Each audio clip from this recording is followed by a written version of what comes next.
because there's always something doing in Sydney, something different, something exciting. I love the harbour. I love all the waterways, the bays and the estuaries and the beaches. The racing in Sydney is fantastic at the moment, and it's just getting better all the time. And I'm delighted and very grateful to be a part of it. I love the beauty of Sydney. Physically, it's, I think, the most beautiful city in the world. The feeling of freedom, of open spaces, of the beautiful parts of the harbour you can go to. I don't think there's another city in the world as good, and I've been around a bit. European cities, if you wish to enjoy yourself, generally you've got to have a lot of money. You know, Sydney is a very cosmopolitan area that you can still enjoy yourself for little or no money at all. Sydney right now is at the peak of her maturity. She's sort of in full bloom, if you like. Living here, and I love Sydney because of my family and friends. Sydney has a soul. When you think of New York, it's really not exactly America. It's really New York. It has a personality. I think Sydney, because of its size, has that kind of personality. It's quite different to the rest of the country. The nightlife. I can't say anything else. It's just the nightlife. It's fantastic. And over the last 3 years, it's picked up enormously. Because it's the most beautiful city in the world, and it's home. The man who started it all nearly 200 years ago, Captain Arthur Phillip, would probably be overjoyed and somewhat stunned if he could hear those comments or see the city.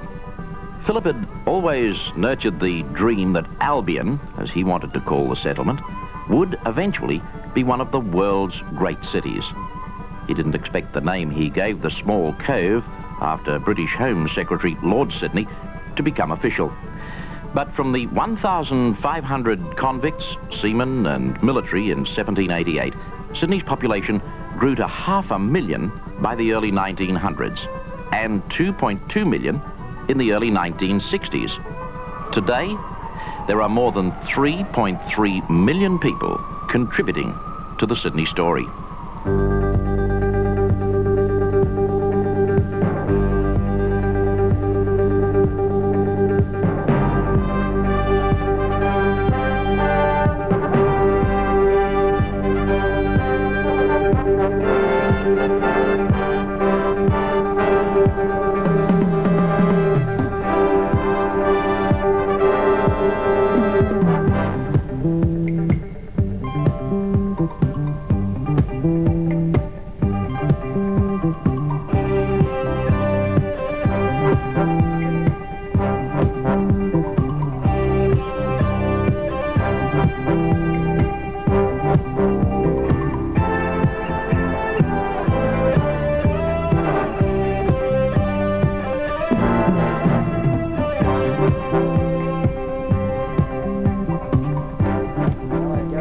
G'day, Barry. How are you, mate? Good, thanks.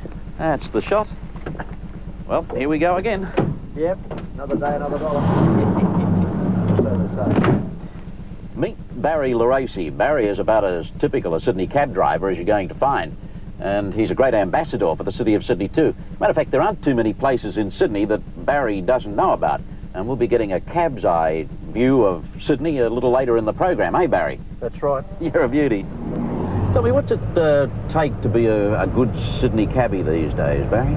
Well, the main thing, Gary, is to get as much money out of the people as you can in the shortest possible time, as pleasant as you can.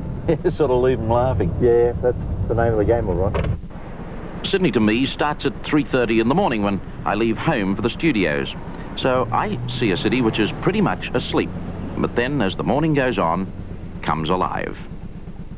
Well, it's right on 3 minutes to 8 o'clock on the nation's #1 station. And what a top day it is. It's going to be a bonza one in Sydney. We're just looking down onto the harbour. It's as blue. And right now, just coming around Millers Point and looking fantastic is the big sailing ship, the New Endeavour, just breaking out those white sails. What a top thing to see at this time of the morning. Traffic on the bridge is good-o, and we can tell you that the latest word from Railway Traffic Troubles is they haven't got any. Everything's going great guns. And you're in tune with 2UE. Ladies and gentlemen, it's just 1 minute to 8 o'clock. I like to keep in touch with what's going on. I like to smile now and then. Well, I think we've probably given away a little bit of the secret. That is actually how I conduct the breakfast session here on 2UE. We have this fantastic camera up on the top of one of the tallest buildings here in Sydney, and it allows us to look north, south, east, west for anything up to 40 or 50 miles. And on a clear day, it really is like you could see forever. But it allows us to look at some of the great Sydney landmarks like North Head It allows us to look at the Sydney Tower, Mascot Airport, out to the Gladesville Bridge, and way up north to the highlands north of Sydney. All in all, it's absolutely fantastic, and I guess probably gives me a better view of Sydney than most people would get in a lifetime.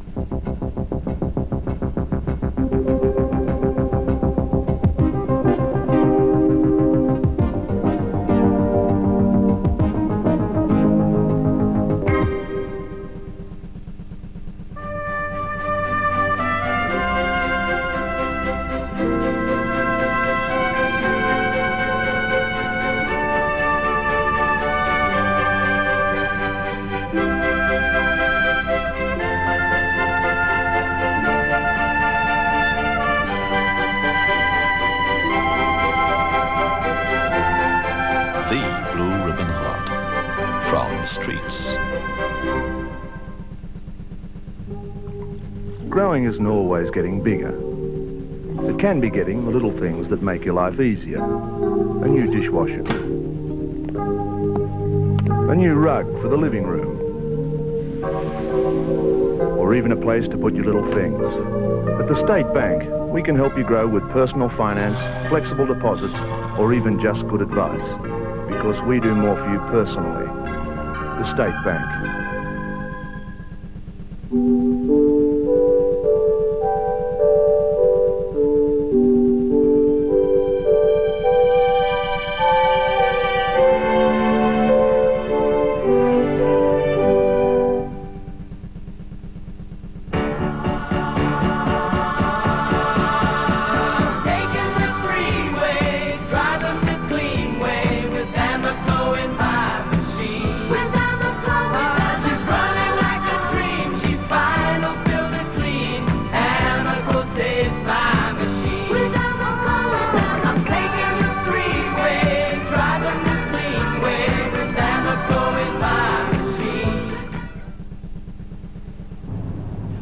Welcome back to the Sydney Story. I'm Gary O'Callaghan.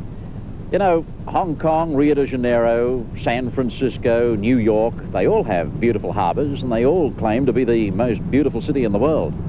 But really, where else can you find a magnificent Sydney Opera House, a beautiful Sydney Tower, a Sydney Harbour Bridge, and they're all grouped together around one natural and wonderful beauty, Sydney Harbour. That's the story I want to tell you, the story of a convict settlement that grew up.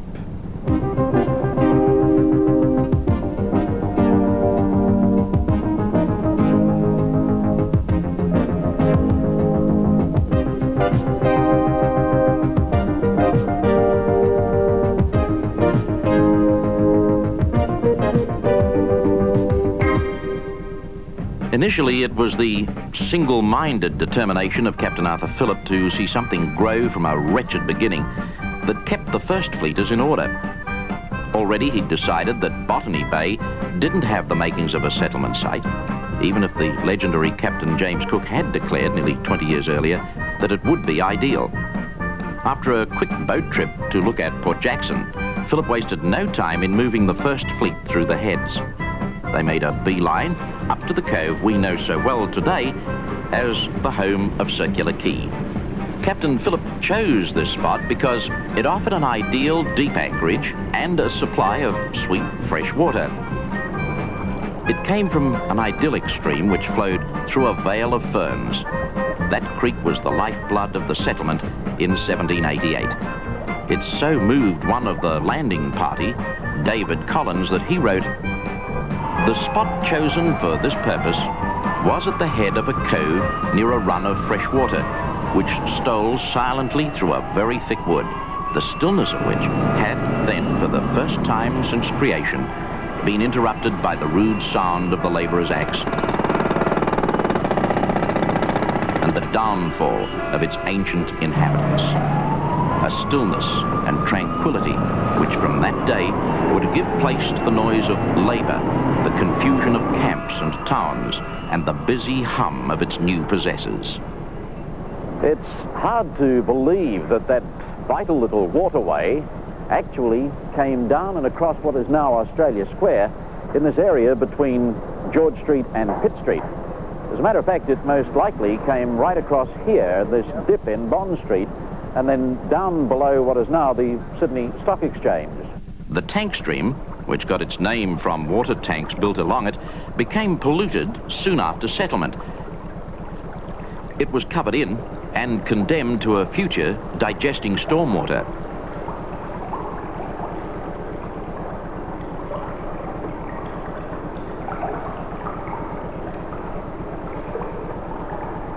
The water flows over tiles originally imported from Scotland in the 1800s and flows out into this, the southwestern corner of Circular Quay, right below where I'm standing. As a matter of fact, it can be quite easily seen during the low spring tides. The original estuary upon which Sydney was built stretched from here all the way back to Bridge Street. This is what it looked like in 1803. The bridge you see would now be roughly at the intersection of Pitt and Bridge Streets. Then, starting in 1837, this whole area was reclaimed in the biggest building operation using convict labour in Australia's history. It took 7 years, but because no evidence of the massive effort can be seen, the enormity of the project has been almost unheralded. It's anybody's guess what relics of early Sydney lie 20 feet beneath here. Buildings like these sit on rubble and filling from the Argyle Cut and other places around the harbour. If we could hold them in place and turn the clock back nearly 200 years, all would have high tide lapping around their lower floors. Many Pitt Street buildings still have a seepage problem in their basements. Sydney Cove has certainly changed in just under 200 years. The reclamation of the Tank Stream estuary explains why the spot where Captain Arthur Phillip is said to have raised the first flag is so far from the water. The tide used to come up almost to Macquarie Place, where the Australia Day ceremonies are reenacted. So even though the view was a little different, the bank where Captain Arthur Phillip stood on January 26, 1788 wasn't far from here. By raising the flag in the area destined to become the hub of early Sydney, Macquarie Place, Arthur Phillip, Royal Navy, cemented the destiny of a nation and the future of a great city. And he did so with the liability of the city's first immigrants, a group of people wishing desperately that they could return 12,000 miles across the world, even back to the discipline of prisons or army and naval life. That was January 1788. In January 1983, when Mr. Nim Kim and his family arrived in Sydney, refugees from Kampuchea, they too grafted their names into Sydney's history. Most people are very kind to us. I find sometimes the youngsters, they don't want, they would not be happy to see us as Asians. In between Arthur Phillip and Mr. Nim, millions of people have sought out this city or made it home. Yet less than 50 assisted passage migrants now pass through Sydney a week. But pass through are the operative words, because many head to the western suburbs without even seeing the city. It's always been the same. I really think that the great majority of them came here as factory fodder. They came here to work in factories. In those days, Australia had a large manufacturing industry, and they were just working in factories in the suburbs. It wasn't a very nice life. We still have our Greek, Italian, and now Vietnamese areas. For example, Leichhardt is where Italians settled because of factory work. The Greeks went to Newtown for similar reasons, and most recently, the Vietnamese have made the western suburbs home. The biggest relative influx of migrants was for the gold rush of the mid-1800s. Hyde Park convict barracks became a staging camp, and at one stage the population was increasing by nearly 20% a year. Sydney changed complexion with the free settlers. Convict numbers reduced to 0.4%, and Sydney turned around. It was the money period, the money of gold. The group which made the biggest impact on Sydney in that gold rush period were the Chinese. The Chinese stuck together, retaining old customs. It worked against them. They were victims of fierce attacks in which their possessions were burnt and their pigtails cut off. Many were killed. As the gold fever died, many of the Chinese made their way to Sydney and the Rocks area. Today, Chinatown is centred around Dixon Street, although it started in the Rocks area and moved about 40 years ago to Campbell Street. An upgrading program only 5 years ago was initiated and strongly supported by a Chinese immigrant who arrived in Sydney only 18 years ago. That man is Stanley Wong, owner of 3 restaurants in the Chinatown region. He and his family put the plan for a new-look Chinatown to council. I like Chinatown because I feel the good city must have the Chinatown. After years of persecution, the Chinese of Sydney won acceptance through the stomachs of their protagonists. Chinese restaurants sprang up all over the Sydney region and then spread across the suburbs. We saw it as upmarket takeaway, and now there are about 400 Chinese restaurants in Sydney, far more than any other type. It is easily the most popular form of eating out in Sydney, ahead of Italian and continental French-based in that order, although other Asian styles are the fastest growing. At least that's the opinion of the father of Sydney's restaurant business, Johnny Walker, owner of several well-known eateries, but particularly the Bistro in Angel Place. The influences of the various migrants over the last 25 years have been absolutely tremendous. There was a time, of course, when you could go and get a 3-course meal in William Street or parts of Sydney for 9p. Well, that might have been the Sydney scene at that time. But of course there were better hotels, better class hotels, no restaurants in those early days. I gave food away from 1936 to 1956, if you like, to fool people into buying our wine. We were wine merchants and wine was not popular in those early days. I would say the top 3 restaurants in Sydney today would be the Yellow Book, the Trianon in Chalice Avenue, and Butler's in Victoria Street. Sydney hasn't had many culinary highlights, but perhaps 1961 was a big year for us because the pizza came here before the rest of Australia. It's proved to be basic, easy takeaway, but not in the same class as the most famous Sydney food of all. For many Sydneysiders, it's the only place to eat late at night. Woolloomooloo by the Wharf. When its founder died a few years ago, it made news, but the tradition was continued by Alex Coronia, whose customers still call him Harry anyway. You can't just walk all over Sydney and get those pies anyway. You got to come to Harry's to get those pies. Well, what's the secret of the success then? Well, I have them specially made, so they'll match up with the peas. That's why. And do they attract all sorts of famous customers? Well, I'd get them all over the world. You name it, mate.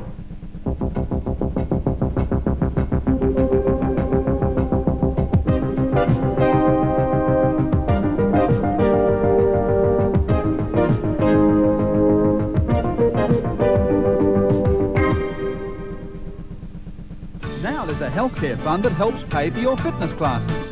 That's extra value. Extra value HCF. We'll even help pay for sporting equipment. And compared with the family cover of other major funds, you can save over $20 a month. $20? That's extra value. Extra value HCF. I can choose my own doctor if I go to hospital.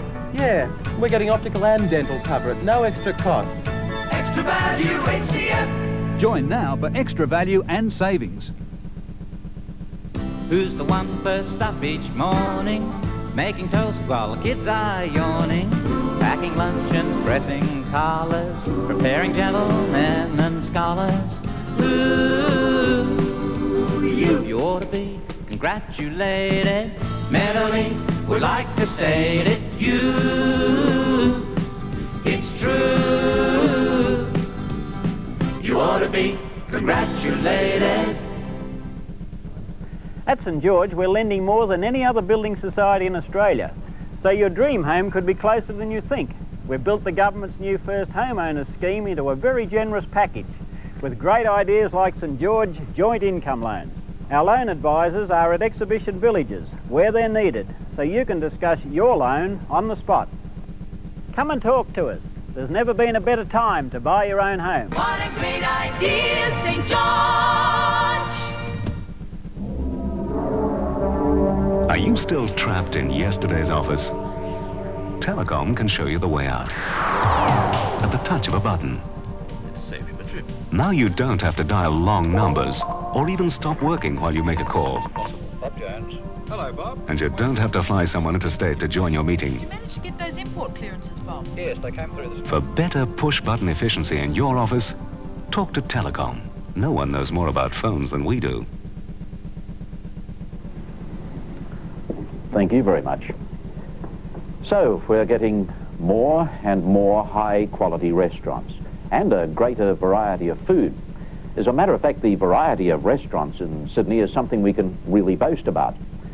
But if you happen to want a beer with your meal, you'll probably find that the waiter will either bring you this or this, but rarely, if ever, will they bring you a premium Sydney lager. Fortunately, this only seems to happen in quality restaurants.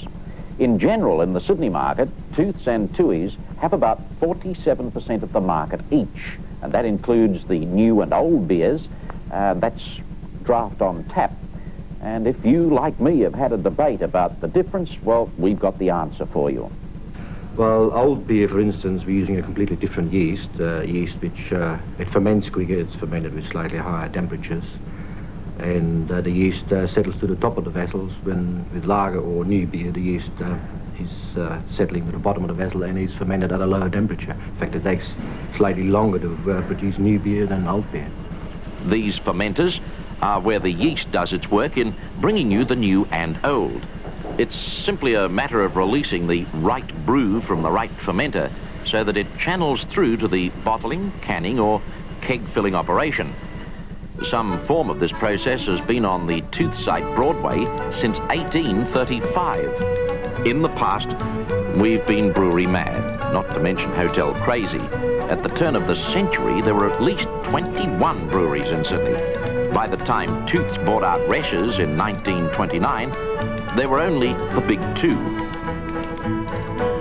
The first breweries must have been good because by 1834 there were 200 public houses in Sydney and many more illicit ones. Today there are nearly 700 hotels. Which is the oldest depends on whose argument you believe.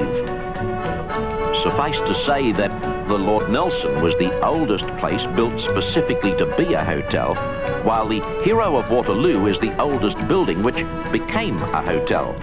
The Waterloo, a former soldiers' garrison, was almost certainly licensed by 1818, and its cells, used for convicts, rowdy servants, and the odd patron, are still intact beneath it, filling the role of storage basements. It's been suggested that within here lies a reminder of the press gang days, not uncommon early in the rough and ready Rock's history. Drunks and the more vulnerable were shanghaied and allegedly taken through a tunnel which started here and ended near the waterfront, where they were forced into service on ships. In 1801, the adult population of Sydney town consumed between 36 and 37 litres of proof spirit per person annually. The demand was exploited by members of the New South Wales Corps. Rum virtually became a currency and led to the name Rum Corps, and the only military coup in our history against Governor Bligh. Drunkenness in the mid-1800s was 10 times more common than any other offence. And they didn't even have the booze bus. Good evening, sir. This is the random breath test station. One pulling over the left down there with those police on the roadway. Thank you very much. Thank you. After just over 6 months' operation in Sydney, well over 200,000 people have been tested. About 1,400 of them were over 0.05. Yet the effect of the booze bus on Sydney lifestyles has been amazing. They've been turned around overnight. Thousands have been unemployed as the club, hotel, entertainment and liquor-allied industries suffered downturns. Domestic violence is down. So are motor accidents, but not insurance premiums. One of the most affected areas, down 40%, seem to be panel beaters. Less drinking, less bingles. Yeah, it did seem to slow up the accident rate since the .05's been in. I think it's a general thing amongst the trade too, not just ourselves up here. I think everyone's feeling the effect of it. In some areas, people are choosing to drink at home rather than go out, so it's a pretty good bet that there will be changes in the order of liquor sales next year. Currently, the top 5 hotels are the DY, the Caringbah Inn, the Menzies, the Blacktown Inn, and Fays Hotel Hornsby. For clubs, the order is Parramatta Leagues, Blacktown Workers, Wentworthville Leagues, Revesby Workers, and St George Leagues. Sydney's been slow to change from the old tile-lined variety of hotel when they were simply hosed out at night ready for the next day's business.